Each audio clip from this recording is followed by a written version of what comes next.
For centuries, women were taught how to look, but not how to think. They were trained to be charming, graceful, and pleasing, but discouraged from being curious, rational, or independent.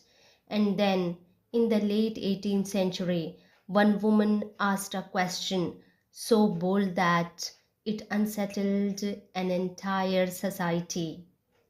What if women were educated for reason, not beauty? That question lies at the heart of A Vindication of the Rights of Women, written in 1792 by Mary Wollstonecraft. Today, this video explores that question, education, not beauty, and why it remains one of the most powerful ideas in the history of women's writing. To understand Wollstonecraft, we must first understand her world. 18th century England was a deeply patriarchal society. Women had few legal rights, little economic independence, and almost no access to serious education. A woman's value was measured largely by her appearance, her obedience, her ability to attract and please a husband. Education for women was not about developing the mind. It was about refining manners, polishing beauty, and ensuring silence. Girls were taught music, dancing, embroidery, and etiquette, not logic, philosophy, or political thought. Wollstonecraft looked at this system and asked, how can a society call women inferior when it never allows them to grow? One of Wollstonecraft's sharpest criticism is aimed at what she calls ornamental education. This form of education treats women as decorations rather than as thinkers. Its purpose is not self-development but social approval.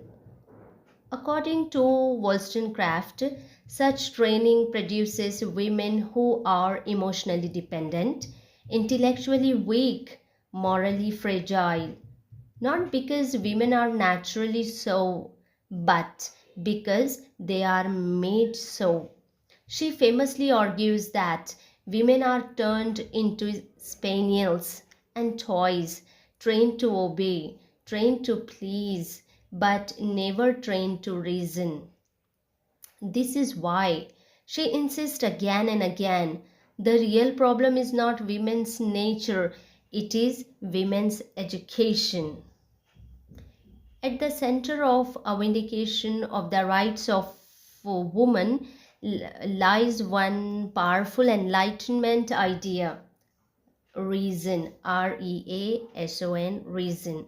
Wollstonecraft believes that reason is what makes us human, and since women possess reason, they must be treated as full human beings. She challenges philosophers of her time who spoke of liberty, equality, and natural rights, but excluded women from those ideals. Her argument is quietly radical. If reason is universal, then education must also be universal. Denying women education is not tradition, it is injustice. Wollstonecraft repeatedly warns against a culture that teaches women to value beauty over intellect. Beauty, she argues, is fleeting. Reason is lasting. A society that trains women to focus on appearance creates dependence because beauty fades and dependence follows. She writes that women are encouraged to be weak so that men may feel strong. This is why she insists that women must be educated not to attract admiration, but to cultivate judgment. Her goal is not to make women powerful over men, but powerful over themselves. This is why she famously declares, I do not wish women to have power over men, but over themselves. This single line captures her entire philosophy. Wollstonecraft makes an important connection between education and virtue. She argues that true morality cannot exist without rational understanding. If women are taught not to obey without being taught to think, then their goodness is artificial. Obedience without reason is not virtue, it is submission. For Wollstonecraft, moral independence is impossible without intellectual independence. Thus, educating women is not a threat to morality, it is its foundation. Another striking section of the text deals with marriage. Wollstonecraft critiques marriages based on inequality, where the husband commands and the wife obeys. She compares such marriages to political tyranny. When women are economically and intellectually dependent, marriage becomes a system of control rather than companionship. She argues that true marriage should be a friendship between equals, rooted in respect, shared values, and mutual growth. Without equality, love degenerates into domination. A Vindication of the Rights of Women was deeply controversial, not because Wollstonecraft asked for privilege, but because she asked for education. She refused to portray women as angels or victims.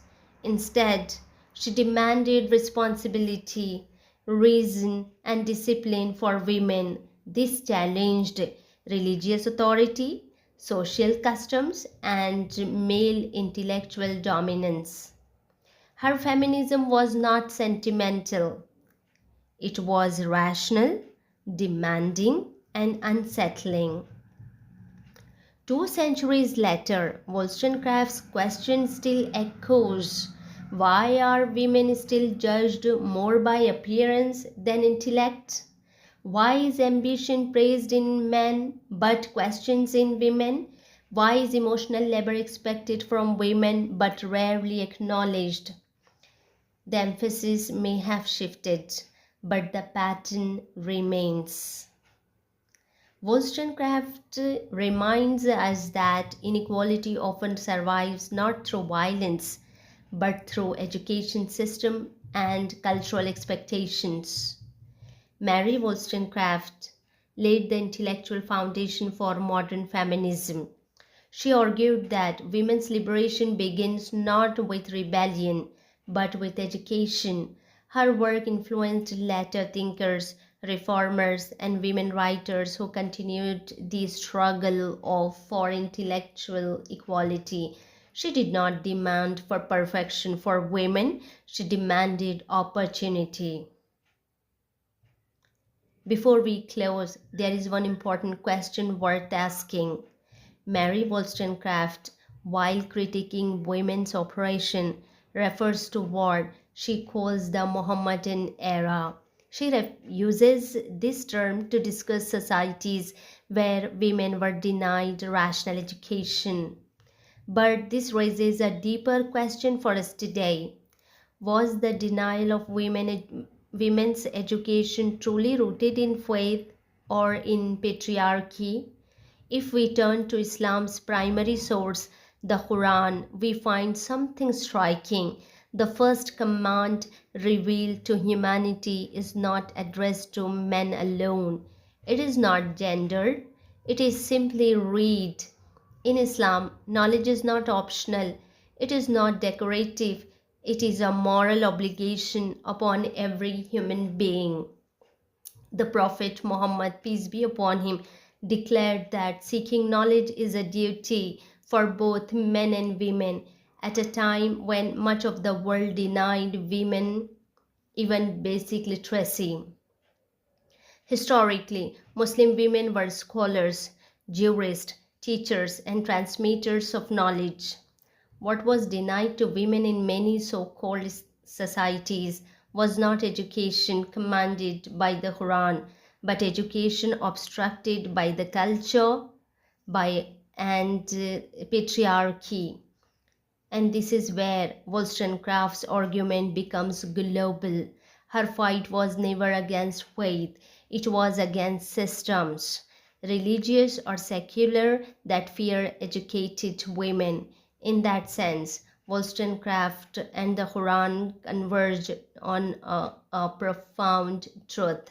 A woman without education is not weak by nature, she is weakened by design. Education is not rebellion, it is a responsibility. And when women are educated, not for beauty, but for reason, they do not destroy society, they strengthen it. Perhaps the boldest question we can ask today is not whether women deserve education, it is why humanity ever denied it. Let us return to the question that began this video. What if women were educated for reason, not beauty? Wollstonecraft believed that such education would transform not only women but society itself. A Vindication of the Rights of Women is not merely a feminist text. It is a moral and philosophical challenge to all form of injustice rooted in ignorance. Her message remains clear and urgent. When education replaces ornament, when reason replaces obedience, true equality becomes possible. Thank you for listening. If this explanation helped you understand the text more deeply, please like, share, and subscribe. More literature, feminist thought, and exam friendly discussions are coming soon.